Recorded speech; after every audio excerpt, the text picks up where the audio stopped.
It's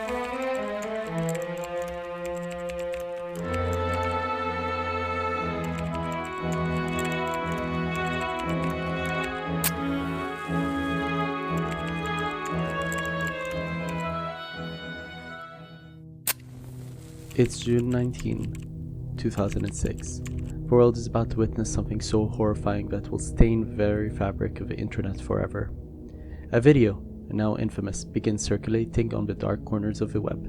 Its title? Daisy's Destruction. To the unprepared eye, it's just another disturbing clip, but for those who dare to watch it, it's the beginning of a nightmare, a glimpse into the depths of human depravity. In the footage, a young girl, no older than 5, sits in a room with a man whose face remains cold and expressionless. He is Peter Scully, a name that will come to symbolize one of the darkest chapters in the history of internet crime. Daisy, the girl, looks eerily blank, her eyes betraying no emotion. She has no way of understanding what's about to happen to her, no way to stop it.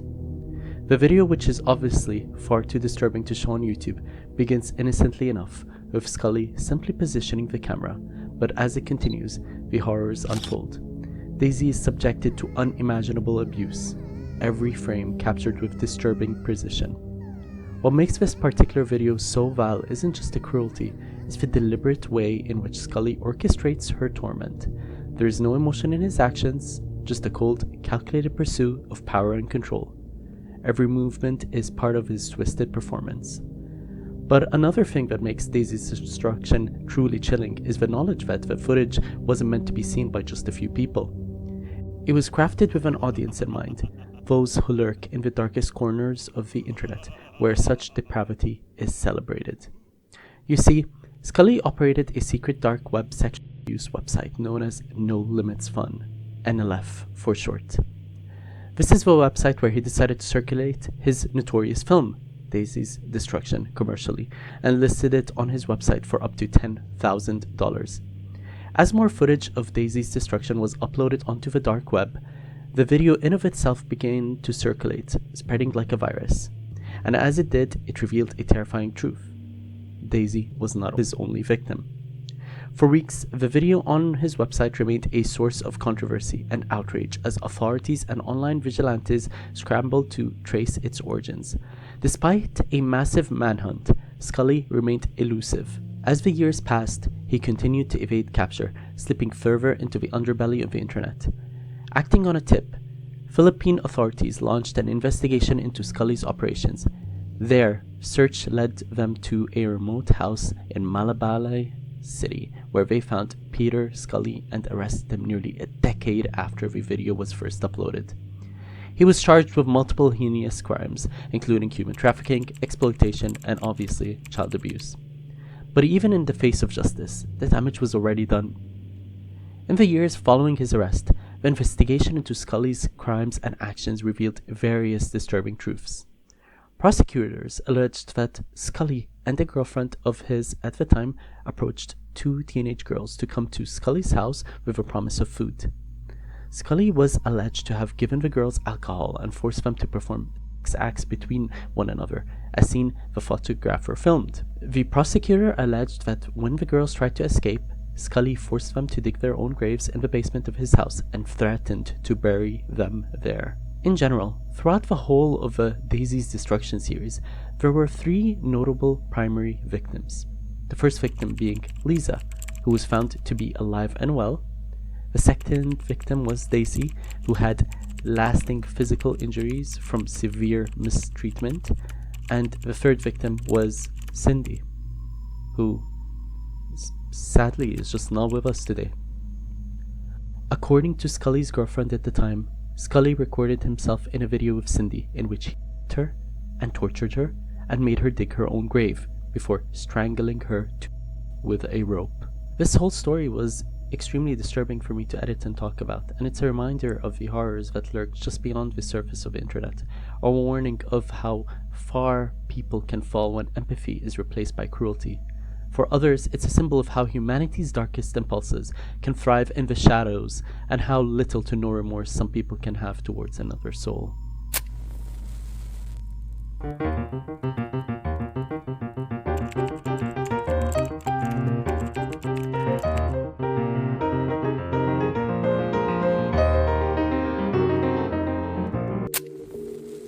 In the mid-2000s, an aspiring musician worked on a song he believed could change the world.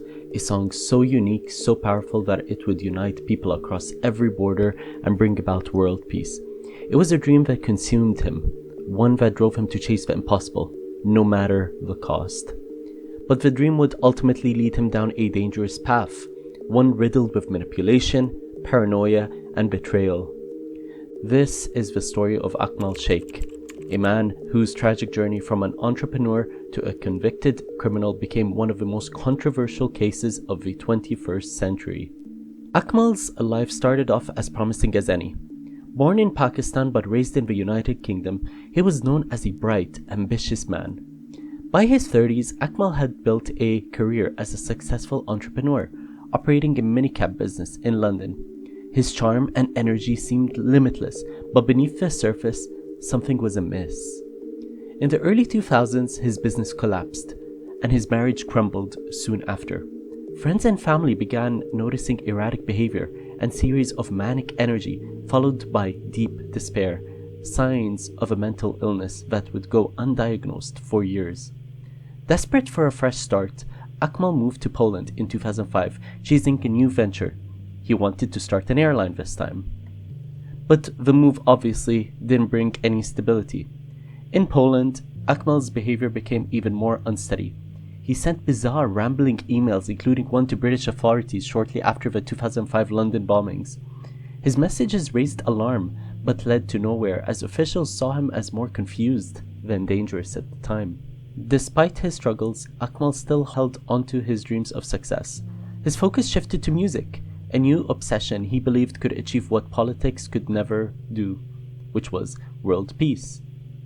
He wrote a song called Come Little Rabbit, a tune he claimed could unite the world globally. This is the song that was produced.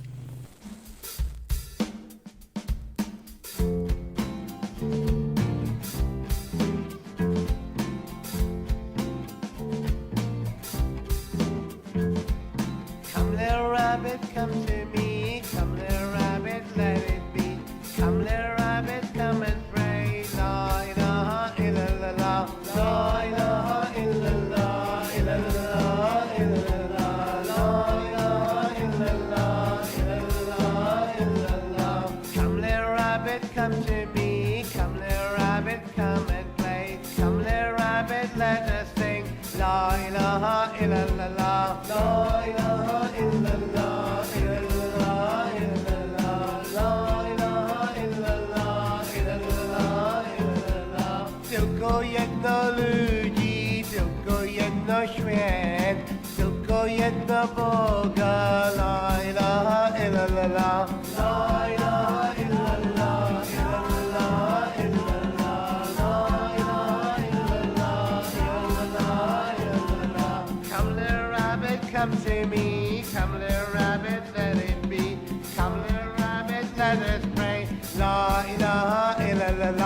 La ilaha illallah.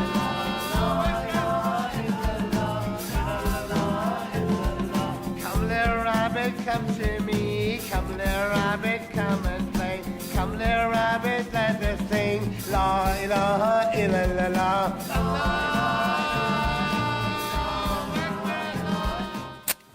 As you can tell, the song was awful to listen to. But even then, due to Akmal's mental health state at the time, he truly believed that the song could unite and change the world for the better. In 2007, Akmal Shaikh embarked on what he thought was the opportunity of a lifetime. In Poland, he met a man known as Carlos, who at the time claimed to have connections in the music industry.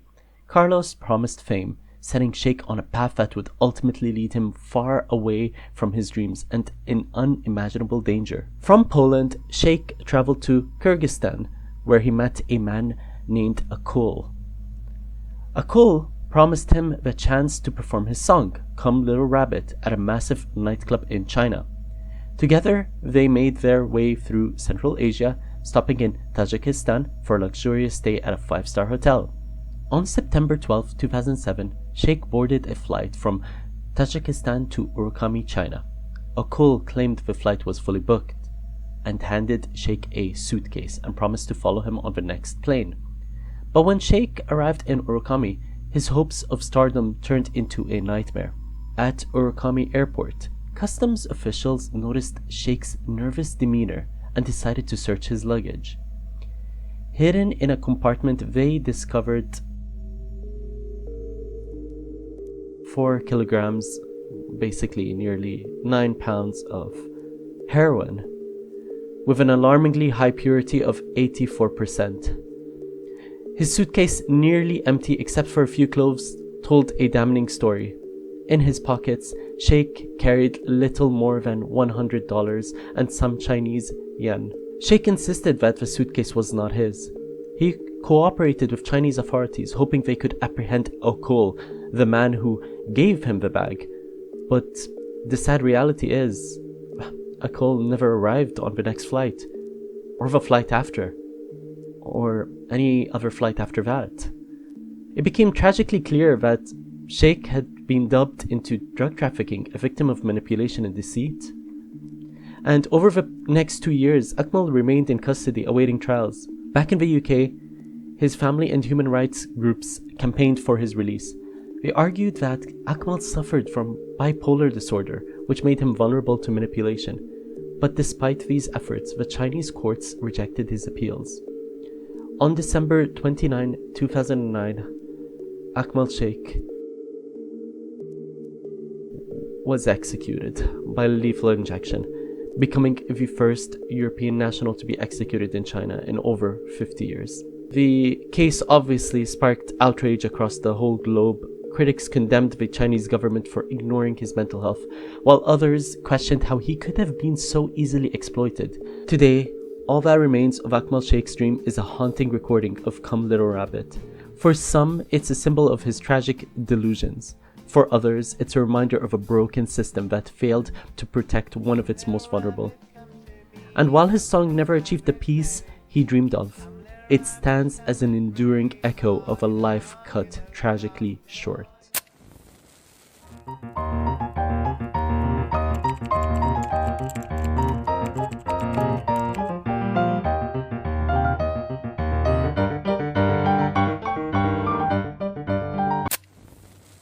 It's February 2013.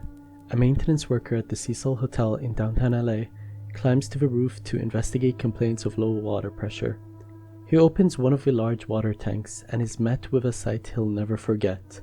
But what exactly did he see, and why is the internet community so perplexed over this case?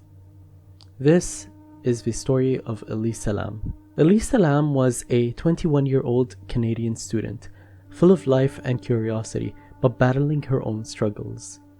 In January 2013, she embarked on a solo trip to California, documenting her journey on Tumblr. Her blog was filled with posts about life, photos of her adventures, and an openness about her mental health challenges, including her diagnosis with bipolar disorder. Her destination was LA, where she decided to check into the infamous Cecil Hotel, a place with a dark past marred by violent deaths, suicide, and even ties to serial killers such as Richard Ramirez, the Night Stalker. But Elisa likely didn't know any of this. For her, it was just an affordable place to stay during her trip.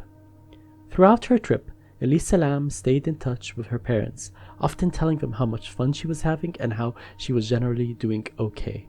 On January 31st, 2013, Elisa was supposed to check out of the Cecil Hotel, but when her parents didn't hear from her, they grew worried and reported her missing.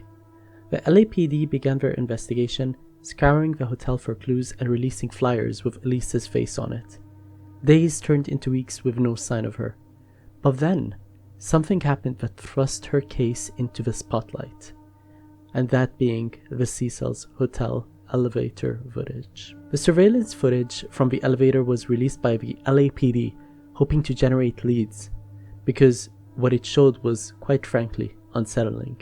Let me show you exactly what I mean.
In the video, Elisa enters the hotel's elevator.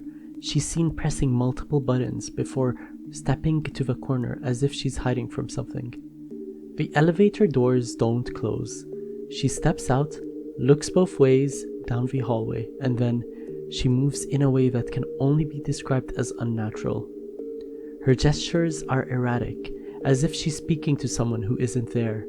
At times, she steps out of the frame entirely, leaving us to wonder what's happening beyond the camera's view. The footage ended without explanation. Some people who watched the footage believed that she was being followed. Others suggested that she was having a mental health crisis. And then, there were those who turned to the supernatural, pointing to the hotel's dark history as a possible influence. It wasn't until February 19 that the mystery took a grim turn. Guests at the hotel had been complaining about low water pressure and an odd taste. A maintenance worker was sent to the rooftop to inspect the water tanks. That's when he found Elisa Lam's lifeless body decomposing in one of the water tanks.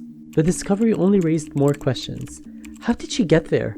The tanks were difficult to access, requiring a ladder and significant effort to open. The roof itself was locked with alarms that should have gone off if accessed by guests, and yet Elisa was there alone. The autopsy report ruled her death as accidental drowning, with no signs of trauma or foul play. Toxicology reports showed traces of her prescribed medications, but no substances that could have explained her behavior in the elevator footage. Her bipolar disorder was noted as a contributing factor, but for many, this explanation felt incomplete. The mystery of Elisa Lam till this day is still a global phenomenon, with forums, YouTube channels, and social media posts dissecting every aspect of the case. Conspiracy theories flourished, and many questions still remain unanswered till this day. For example, why did the elevator doors remain open throughout the whole footage? Who was Elisa speaking to? Was she actually speaking to someone off camera, or was she experiencing a manic episode? How did she bypass the hotel's security measures to access the roof and the water tanks? And most importantly, why is part of the elevator footage missing? Were the hotel staff trying to hide something by any chance? As with all cases like this, it's crucial to approach them with empathy and respect. Behind the theories and speculation was a young woman whose life was tragically cut short. According to her parents, Elisa Lam had long struggled with her mental health. This trip was the first time they allowed her to embark on a solo holiday trip, a decision made with trust and hope for her independence. Tragically, it ended in a heartbeat, with her untimely death. At its core, this story is not just mysterious, but deeply tragic.